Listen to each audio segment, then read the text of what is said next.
하나님을 예배하러 오신 여러분에게 놀라운 하나님의 은혜와 복이 넘치시기를 주임으로 축원합니다.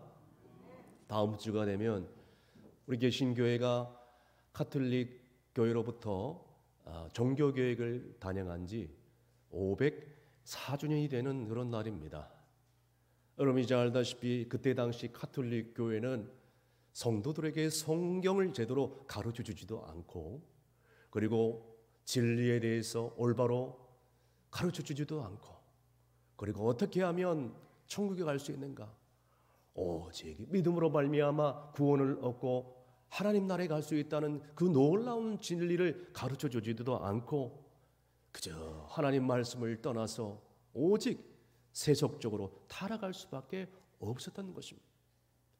결국 1517년 10월 31일 마르틴 루터가 베르튼 브리케의 그 성당 문 앞에, 거기에다가 이 가톨릭 교회의 부정부패와 잘못된 그 신학 문제에 대해서 무려 95개의 조항의 잘못된 항의문을 거기다 써 붙임으로 말미암아 부흥의 불길이 처음부터 활활 타오를 수 있었던 것입니다.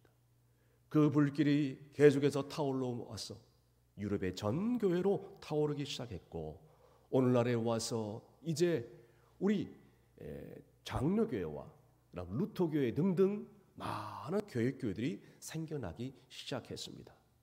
그런데 중요한 것은 예수님의 그 종교 계획이 언제부터 시작되었느냐, 오늘 본문을 통해서 우리가 잘 알 수 있는데, 진정한 종교 계획은 예수님께서 고난 당하시기 전에 이제 예루살렘 성전에 올라가서 성전에 들어가 성전을 개혁하면서부터 놀라운 그런 계획이 성경에서부터 시작되었다는 것을 우리가 알 수 있습니다.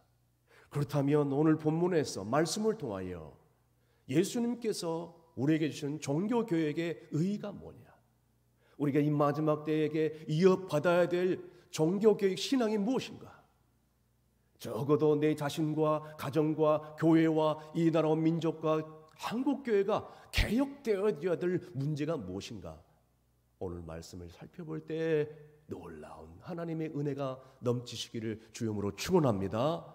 첫 번째는 봉사의 신앙을 이어가야 된다는 것입니다. 먼저 본문 5절에서 15절에서 16절 말씀 다 함께 읽습니다. 그들이 예루살렘에 들어가니라. 예수께서 성전에 들어가사 성전 안에서 매매하는 자들을 내쫓으시며 돈 바꾸는 자들의 상과 비둘기 파는 자들의 의자를 둘러 엎으시며 아무나 물건을 가지고 성전 안으로 지나다님을 허락하지 아니하시고. 아멘.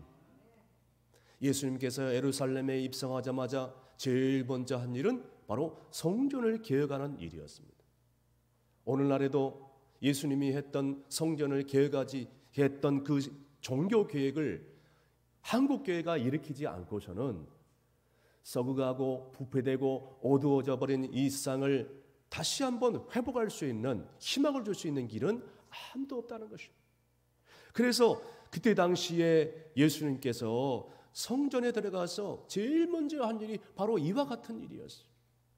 그 당시에 성전은 영과 진리로 하나님을 예배해야 되는데 장사꾼들이 들어와서 비둘기야 또 여러 가지 소, 양들을 사고 팔기도 했고 성전세를 이제 환원시키는 그런 돈 바꾸는 일들을 일삼고 있었다는 것입니다.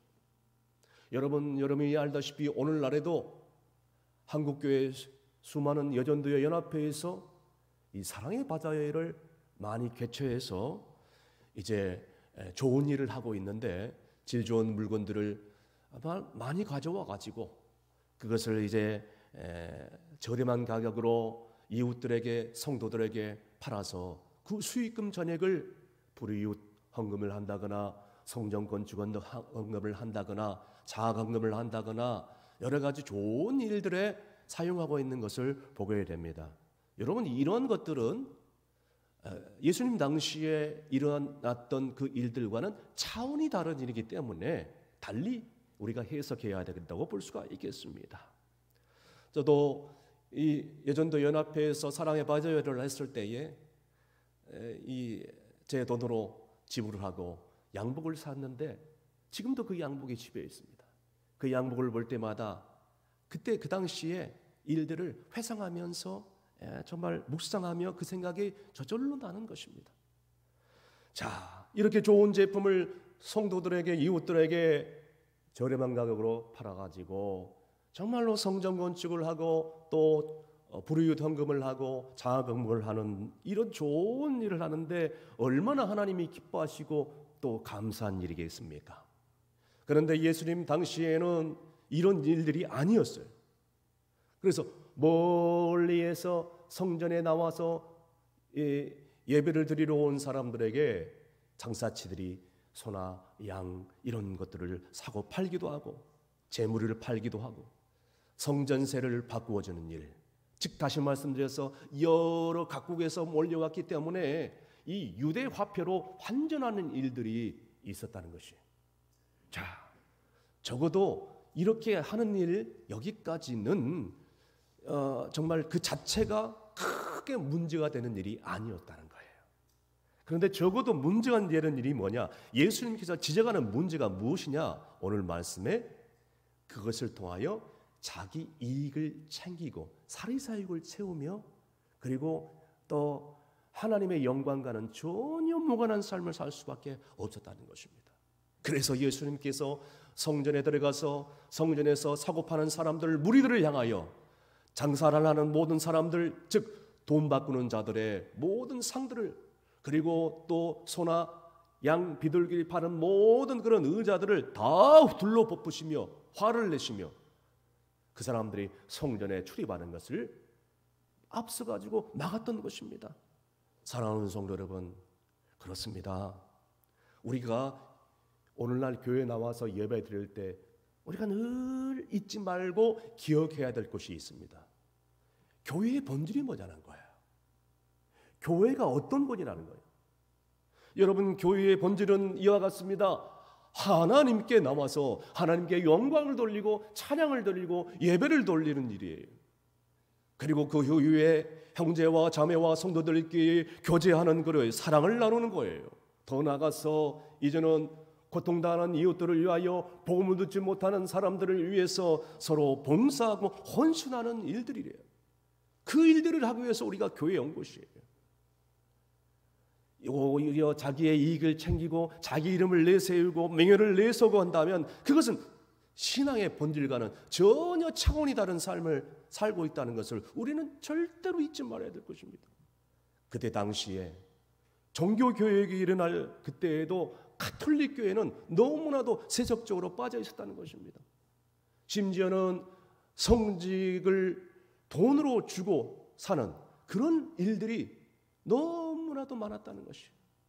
더 나아가서 이제는 베드로 성당을 짓기 위해서 이제는 모든 성도들에게 연옥설이라는 것을 얘기하면서 사람이 죽으면 천국과 지옥을 가기 전에 연옥이라는 곳에 잠시 머무르는데 당신이 헌금을 내는 그 순간 동전 땡그랑 소리와 함께 이미 죽었던 당신의 가족들이 그 연옥에서 천국으로 옮겨간다라는 이런 거짓 교리를 만들어내어서 그들의 물질적인 욕심을 채우기에 급급했다는 것입니다. 이처럼 가톨릭 교회는 예수님 당시에 너무나도 타락하고 부패할 수밖에 없었다는 것입니다. 이런 타락하고 부패한 종교를 그냥 과시할 수 없었던 것입니다. 그래서 결국에는 하나님의 뜻이기에 불가결한 그런 것이기 때문에 마르틴 루터와 존 칼빈 같은 사람들이 이제는 자신의 삶을 돌보는 것 다 필요 없이 자기의 물질, 자기의 생명까지도 다 아낌없이 다 쏟아가면서 하나님의 말씀을 올바로 세우고 하나님의 고열을 진리 가운데서 계획하기 위해서 그들은 온 혼신의 힘을 다 쏟아부었다는 것을 우리는 절대로 잊지 마시길 바랍니다. 그런데 오늘날 개혁교회는 장로교회조차도 일상에서 소금과 빛의 사명을 감당하고 있느냐는 거예요. 성도인 우리가 이 세상에서 썩어가고 어두워가는 세상 가운데서 하나님의 거룩한 신자로서의 그리스도의 향기를 바라고 그리스도의 편지가 되고 있느냐, 우리 스스로 질문해 봐야 되는 것입니다. 오히려 오늘날 세상의 비난의 대상이 되고 지탄의 대상이 되고 있지는 않습니까? 그 근본적인 이유가 무엇입니까? 저는 그 근본적인 이유가 여기 있다고 봅니다. 성경에 다 나와 있어. 그것은 바로 교회 안에 깊이 침투해 들어온 세속주의야. 물질주의, 인본주의. 참으로 예수님 당시에 정말 수많은 그런 종교교육자들은 이렇게 하나님의 미랄이 되어서 썩어지고 희생하고 봉사하는 그런 삶을 살았는데, 오늘날에 보니까 수많은 그런 교회들이 이렇게 헌신하고 썩어지는 그런 자세를 다 잊어버리고 식어져 버리는 거예요.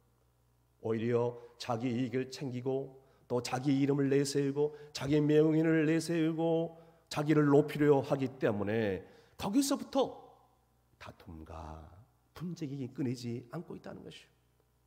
우리의 가정도 예외가 아닙니다. 여러분 가정에서 섬기지 못하는데 어떻게 교회 와서 섬길 수 있겠습니까? 안 그렇습니까?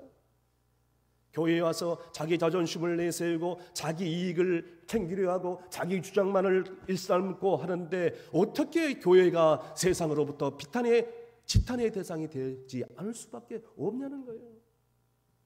간절히 바라기는 우리 충성교회가 이제라도 자기 이익과 자기의 욕심, 자기 명예로부터 멀어질 수 있기를 간절히 바랍니다. 그래서 우리 교회만큼은 정말 세상으로부터 비난의 대상이 된 것이 아니라 정말 칭송을 받고 하나님께 영광을 돌리는 교회가 됐으면 좋겠습니다. 그래서 우리 충성교회 성도들이 교회에 나와서 예배드리고 교제하고 헌신하고 봉사하고 헌금하고 이렇게 하기 위해서 우리가 이 교회에 왔다는 것을 절대로 잊지 말고, 다시 말씀드려서 이 교회에 나와서 예배드리는 목적이 뭐냐면 내 주장, 내 이익, 내 이름을 내세우고자 하는 것이 아니라 오직 이러한 교회의 순수한 목적으로 우리가 와서 지금 예배를 드리고 있다는 사실을 절대로 잊지 않아야 된다는 것이. 저는 목사 안수를 받고 17년 동안 목회를 하면서 정말 수많은 장로님들과 권사님들과 집사님들을 만나면서 그들이 물심양면으로 교회를 섬기며 성도들을 사랑하고 복음을 전할 때에 그들의 여생뿐만 아니라 그들의 자손들까지 하나님께서 천배만배로 갚아주시는 것을 저는 수도 없이 많이 봤습니다. 저는 목회하면서 늘 마음에 아로새기는 그런 중요한 큰 위로의 말씀이 있었습니다. 그것은 바로 고린도전서 15장 58절 말씀이었습니다. 다 함께 큰 소리로 읽습니다. 그러므로 내 사랑하는 형제들아 견실하며 흔들리지 말고 항상 주의 일에 더욱 힘쓰는 자들이 되라. 이는 너희 수가 주 안에서 헛되이 내린 줄 알미라. 아멘. 여러분, 우리의 수고가 주 안에서 헛되이 되지 않음을 믿으시길 바랍니다.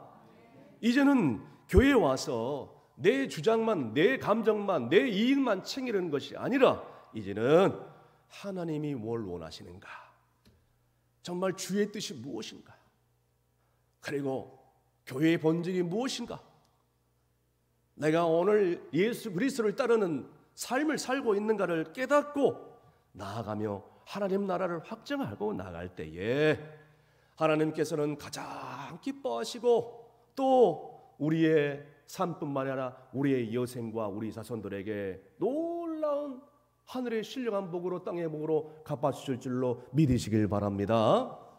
두 번째는 기도의 신앙을 이어가야 된다는 것이에요.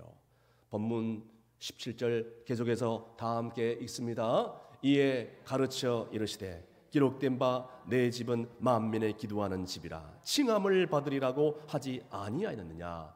너희는 강도의 소굴을 만들었도다 하시매. 아멘. 내 집이 만민이 기도하는 집인데 오히려 강도의 소굴을 만들었도다 하면서 주님이 지금 한탄하면서 가슴을 치며 지금 안타까워 있다는 것입니다. 여러분, 그 근본적인 이유는 무엇이겠습니까? 적어도 영적으로 깨어있지 못하기 때문에. 그래서 정말 주님의 양무리들을 제대로 이끌어내야 될 제사장들마저도, 성직자들마저도 이제 이런 상인들과 결탁을 해가지고 자기 이익을 챙기고요, 그리고 그 상인들이 버젓이 성전에서 사고 파는 그런 일들을 할 수 있도록 뒷배를 봐주면서 사리사욕을 다 지었다는 것입니다. 다시 말씀드려서 깨어 있어야 될 제사장들마저도 더 이상 이제는 그렇게 하지 못하고, 그래서 그 성전은 더 이상 하나님을 예배하는 장소가 아니라 강도의 소굴로 변하지 않았느냐 하면서 예수님께서 이렇게 한탄하면서 책망하고 있는 것입니다. 사랑하는 여러분, 종교교육 당시에 바로 가톨릭교회도 이와 마찬가지였습니다. 로마 가톨릭의 교황의 절대 권력 앞에서 저항하는 사람들은 하나도 없었습니다. 저항은 곧 죽음을 의미하기 때문입니다. 그러므로 고인물이 썩듯이 가톨릭 교회는 점점 썩어가고 부패될 수밖에 없었습니다. 그러니까 교황을 위시하여 모든 수도자들이 자기 나름대로 기도와 명상을 하고 묵상을 하고 나아가지만 그들은 마음속에 깊이 깨어있는 기도하는 영성이 점점 메말랐기 때문에 이로 인하여 세상의 그런 세속적인 것들을 가까이 하고 물질적인 것들을 가까이 하고 그리고 자기 사회사역을 채우면서 권력과 타협을 하며 이렇게 살아갈 수밖에 없었다는 것입니다. 그러나 종교교역자 존 칼빌과 마르틴 루터를 위시하여 이런 사람들은 기도의 영성을 가지고 있었기 때문에 이런 힘들고 어려운 종교교역을 과감없이 단행할 수밖에 없었다는 것입니다. 그 근본적인 이유는 바로 기도에 있었다는 것입니다. 그래서 더 이상 이래 가지는 안 되겠다. 교회가 소금과 빛의 사명을 감당하기 위해서는 더 이상 이래 가지는 안 되겠다 하면서 이제는 그들은 생명의 위협조차도 아랑곳하지 않고 목숨을 걸고 종교교역을 단행할 수밖에 없었다는 것입니다. 그 종교교역을 단행하고 계속해서 지속할 수 있었던 그런 근본적인 힘은 어디에서 나왔느냐? 바로 기도의 힘에서 나올 수밖에 없었다는 것입니다. 그래서 존 칼빈은 오늘날의 말씀과 기도를 그렇게 강조를 했어요. 장로교의 중심은 말씀 아니겠습니까? 더 나아가서 마르틴 루터는 기도의 영성을 그렇게 강조했어요. 그래서 마르틴 루터는 그런 유명한 명언을 하기 시작했습니다. 나는 하루에 3시간 이상 기도하지 않으면 나는 사탄 마귀를 이길 수 없고 세상을 이길 수 없다 하면서 기도에 중점을 뒀다는 것입니다. 사랑하는 성도 여러분, 여러분들은 어떻습니까? 이 험악한 세상, 이 어지러운 세상, 사단 마귀가 미쳐 날뛰고 삼키려는 그런 세상 가운데 어떻게 세상을 살고 이렇게 이겨내고 있습니까? 우리가 세상을 이길 힘은 바로 주님을 의지하는 길밖에 없습니다. 동의하시면 아멘 하시길 바랍니다. 말씀으로, 기도로 깨어있지 않고서는 세상과 원수 마귀를 이길 힘이 없다는 것이에요. 즉 다시 말씀드려서 세상을 이길 힘은 나로부터 나오는 것이 아닙니다. 내 감정으로부터 나오는 것이 아니에요. 오직 하나님 한 분으로, 말씀으로, 기도로 깨어 있어야만이 가능하다는 것입니다. 부족한 종이 충성교회 부임한 지 9년차 돼갑니다. 부임 초기 때 부임하자마자 제가 강조했던 것은 바로 중보기도예요. 말씀, 기도, 제자 훈련이었어요. 감사하게도 우리 성도들이 힘을 합쳐서 지금으로부터 수십 년 전에 이 모라 지역에 성전을 건축하고 그리고 주의 종들과 함께 신앙생활을 하면서 새벽기도와 중보기도와 그리고 금식기도에 릴레이 이어서 하는 그런 기도를 통해서 그나마 기도가 끊이지 않으니까 하나님께서 이만큼 우리를 복을 내려주시고 우리의 개인과 우리의 가정과 우리의 일터 가운데 하나님께서 복을 누리게 하시고 믿음으로 일어설 수 있게 하심을 믿으시길 바랍니다. 그래서 저는 가슴에 뜨겁게 와닿는 말씀이 있습니다. 그것은 빌립보서 4장 6절에서 7절까지 말씀입니다. 다 함께 큰 소리로 읽습니다. 아무것도 염려하지 말고 다만 모든 일에 기도와 간구로 너희 구할 것을 감사함으로 하나님께 아뢰라. 그리하면 모든 지각에 뛰어난 하나님의 평강이 그리스도 예수 안에서 너희의 아른가 생각을 지키시리라. 아멘. 그렇습니다. 우리가 아무것도 염려하지 말고 오직 기도와 간구로 하나님께 다 감사함으로 하나님께 아뢰면 하나님은 우리를 뜨겁게 사랑해 주시고 우리의 생각을 우리의 마음을 지켜주시고 우리 가운데 놀라운 최고의 좋은 것으로 응답해 주실 줄로 믿습니다. 그래서 우리가 다시 한번 종교개혁주의를 맞이하면서 우리의 기도의 영성을 다시 한번 종교개혁 신앙으로 회복함으로 말미암아서 이제는 어떤 어려운 순간이 다가온다 할지라도 하나님께서는 그 길을 활짝 열어주시고 마침내 하나님의 나라를 위해서 우리를 귀하게 사용하고 있다는 것을 깨닫는 여러분이 되시기를 간절히 바랍니다. 마지막으로 사람을 살리는 신앙을 이어가야 된다는 것입니다. 본문 18절 말씀 다 함께 읽습니다. 대제사장들과 서기관들이 듣고 예수를 어떻게 죽일까 하고 꾀하니 이는 무리가 다 그의 교훈을 놀랍게 여김으로 그를 두려워함이로라. 아멘. 그 당시 대제사장들과 서기관들은 앙숙관계였으나 오늘 본문의 말씀처럼 어찌됐는 일인지 예수님을 대적하고 예수님을 죽이려는 일에는 한 마음으로 힘을 합쳤다는 것을 우리가 주목할 수 있기를 바랍니다. 지난날 종교개혁을 행할 때도 수많은 가톨릭 교황들과 그를 따르는 추종하는 모든 사제들과 불의한 세력들이 전부 다 똘똘 뭉쳐 있었습니다. 그래서 종교개혁자들은 너무나도 종교개혁을 단행하는 데 있어서 외롭고 힘들었어요. 그럼에도 불구하고 그 고독한 종교개혁을 주님의 이름으로 투쟁하지 않을 수밖에 없었다는 것입니다. 끝까지 종교개혁을 이루어가면서 그들은 결국에는 파문을 당하게 되고 생명의 위협을 느끼게 되고 주한 후수 같은 사람들은 화형을 당하면서 죽음을 당할 수밖에 없었는데 더 나아가서 유럽교회는 수십만 명의 사람들이 이런 문제 때문에 처형을 당할 수밖에 없었다는 것입니다.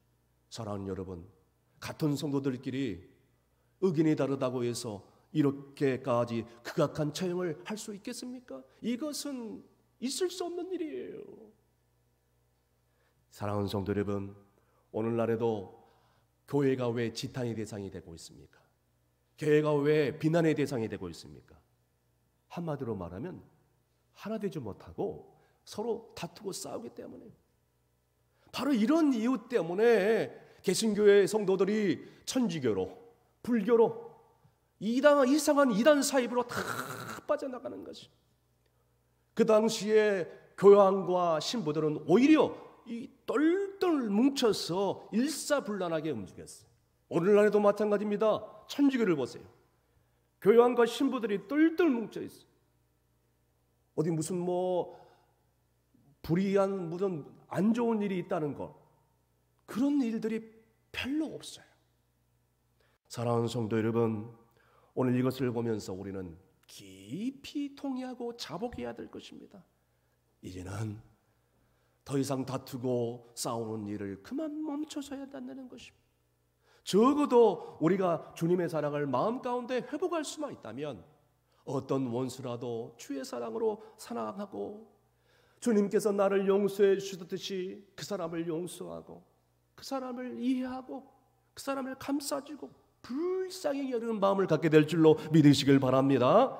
그러나 여전히 내 마음 가운데 감정이 살아있고 육적인 감정을 내세울 수밖에 없고 버리지 않는다면 아무리 신앙생활을 오래 하고 아무리 믿음을 가진다 할지라도 가족들과 그리고 성도들과 불신 이웃들과 화평을 누리지 못하고 더 나가서 스스로 불행을 자초할 수밖에 없다는 것입니다. 한 목사님이 10년 전 목회했던 교회에 부흥 강사로 초대를 받아가지고 부흥회를 인도하러 갔을 때였습니다. 10년 만에 교회에 오니까 교회가 정말 새롭게 보이는 거예요. 그래서 교회를 이제 둘러보고 있는데 한 권사님이 와서 목사님에게 이렇게 얘기를 했더랍니다. 목사님, 참 10년이 지났는데도 늙지 않고 그렇게 참 더 젊어지셨네요. 비결이 뭡니까, 목사님? 이 얘기를 듣자마자 목사님이 너무 기분이 좋은 거예요. 그래가지고 또 교회를 한 바퀴 돌고 내려오는데 어떤 다른 권사님을 만났습니다. 그 권사님이 목사님을 보자마자, 그 부흥 강사로 오신 목사님을 보자마자 이렇게 얘기를 하답니다. 목사님, 그 교회 가서 얼마나 고생을 많이 했는지, 아이고, 얼굴 보니까 얼굴이 폭삭 늙어버렸네요. 그래서 그 목사님이 속으로 그랬답니다. 교회가 예배당이 얼마나 큰지 한 바퀴 돌고 오니까 내가 이렇게 폭삭 늙어버렸어. 왜요? 속으로 그랬답니다. 씁쓸한 그런 웃음을 지으면서 지나갔다고 합니다. 사랑하는 성도 여러분, 사람을 보더라도 사랑의 눈으로 보면 다 사랑스러운 거예요. 우리 사랑하는 장로님들, 주의 종을 도와서 지금까지 목회를 하며 성도들을 돌보며 교회를 섬기면서 나아갔던 장로님들, 사랑의 눈길로 보면 저분들은 너무나도 멋진 분들이에요. 우리 권사님들, 집사님들, 알게 모르게 교회 구석구석을 잘 닦고 쓸고 섬기면서 지금까지 새벽을 깨우면서 공예배에 참석하면서 예배를 드려왔던 그 모습을 보면 너무나도 귀하신 분들이에요. 안 그렇습니까? 우리가 서로 사랑하고요, 서로 섬겨주고 서로 세워주고 이 험악한 세상 가운데서 이렇게 해도 부족할 건데 왜 정죄하고 비난하고 다투고 비난하냐는 거예요. 여러분, 그걸 아십니까? 신학을 한 목사 안수를 받은 주의 종이나 장로님들이나 권사님들이나 집사님들을 세우는데 얼마나 많은 투자를 한 줄 아십니까? 수많은 시간들이 필요하고요, 가족들의 중보기도가 뒷받침돼야 되고, 수십 년간의 봉사가 뒷받침돼야 되고, 수십 년간의 그 연단의 과정을 통해서 결국에는 교회의 일꾼으로 거듭나 하나님께서 기름 부어주시고 일꾼으로 세워주시는 거예요. 한순간에 뚝딱 되는 게 아니란 뜻이에요. 그러므로 여러분, 우리가 기억해야 될 것이 있습니다. 우리가 살면 언제까지 살겠어요? 지금 우리는 천국으로 가는 시간이 점점 와닿았어요. 언제 하나님이 부르실 줄 모릅니다. 남은 생에 이제라도 주의 영광을 위해서 살고 내가 전도한 사람들을 하나님의 일꾼으로 세움으로 말미암아 그것을 바라보고 보람을 느끼고 내 신앙에 정말 의미를 되찾고 이렇게 하나님께 영광을 돌리는 일, 이것만큼 뜻깊고 의미 있는 길이 어디 있겠냔 말이에요. 그래서 저는 로마서 8장 11절 말씀, 주님께서 증거하신 말씀을 늘 기억하고 있습니다. 다 함께 읽습니다. 예수를 죽은 자 가운데서 살리신 이의 영이 너희 안에 거하시면 그리스도 예수를 죽은 자 가운데서 살리신 이가 너희 안에 거하시는 그의 영으로 말미암아 너희 죽을 몸도 살리시리라. 아멘. 이제는 죽을 수밖에 없었던 우리를 살리실 뿐만 아니라 하나님의 영, 즉 성령을 우리 가운데 보내주셨어. 수많은 죽어가는 영혼들을 당신을 내가 살렸으니까 너도, 당신도 다른 사람들을, 불신 가족들을, 이웃들을 살리라 라는 그런 뜻이라는 거예요. 오늘 말씀을 마무리하면서 이제는 다시 한번 종교교육주의를 맞이하면서 예수님의 그 종교교육 신앙을 우리가 이어받았어. 정말로 하나님의 영광을 위한 길이 무엇인가? 교회의 본질이 무엇인가? 나와 우리 가정과 한국교회와 충성교회가 개혁되어져야 될 것이 진정 무엇인가를 깨닫고 나아갈 때 마침내 하나님께서는 충성교회를 든든하게 서하게 하시고 시간의 흐름에 따라서 다음 세대가 회복되어지고 하나님 나라가 점점 확장되어지는 놀라운 일들이 있기를 주의 이름으로 축원합니다. 기도하시겠습니다. 자비하신 하나님 아버지, 예수님을 믿고 따르는 성도들이라고 하지만 우리 자신을 우리 스스로 보기에도 너무 부끄럽고 세상 사람들에게 손가락질을 당할 때가 얼마나 많이 있었습니까? 이제 다시 한번 종교개혁 주의를 맞이하면서 다시 한번 통회하고 잡아가는 심정으로 주 앞에 엎드려 싸우니 주여 이제라도 깨닫게 하여 주시옵소서. 예수님의 삶을 본받아서 개혁신앙을 본받아서 어떤 대가도 바라지 않고 진심으로 봉사하는 신앙을 이어가게 하여 주시옵소서. 어떤 어려움 속에서도 기도의 신앙을 부여잡고 이 험한 세상을 이겨나갈 수 있도록 도와 주시옵소서. 더 나아가서 어떤 원수라도 주의 사랑으로 용서하고 살려내는 신앙으로 나갈 때 마침내 주님이 기뻐하시는 성도, 주님이 기뻐하시는 교회로 거듭나 이 사회와 민족을 살려낼 수 있는 교회로 귀하게 쓰임받게 될 줄로 믿사오며 예수님의 이름으로 기도하옵나이다. 아멘.